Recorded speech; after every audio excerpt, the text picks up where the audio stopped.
Well, yesterday was a busy severe weather day. We had thunderstorms that developed first out over West Texas. Those moved into southwest Oklahoma, and later in the evening, those storms eventually moved into central Oklahoma.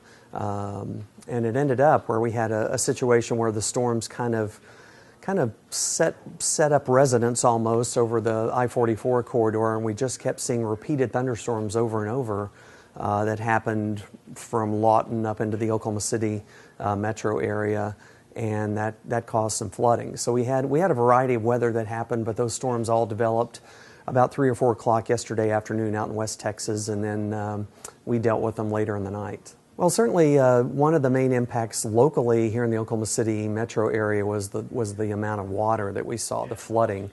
Norman received about 4 inches of rain just last night, and that's more than we've received probably in the last few months. And that amount of rain in a short period of time did cause some flooding issues. The water receded fairly rapidly by early morning. By drive time this morning, I think a lot of that problem was over with.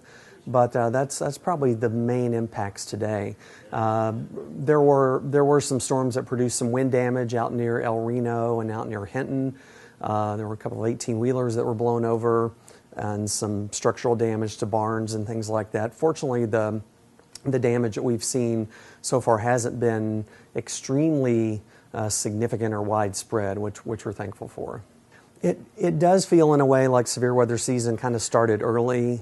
In reality, kind of in our little informal calendars in our heads, we really think of March as the beginning of the peak of severe weather season. Certainly when we get to mid-March, and then from then on into April and May, those are the months when we typically see the majority of the severe weather. So it's not really as early as it might seem. We have had 2 pretty busy days here for late March. Before we get into the peak of the season.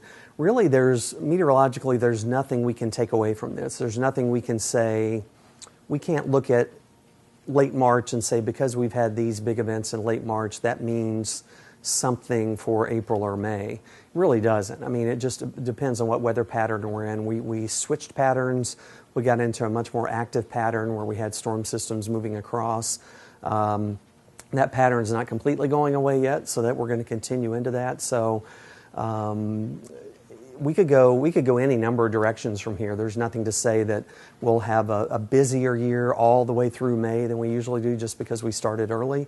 Things could shut down and not have much more severe weather at all. I don't think that'll happen, but really we can't take away anything from what's happened in March that will help us forecast what's going to happen in April or May.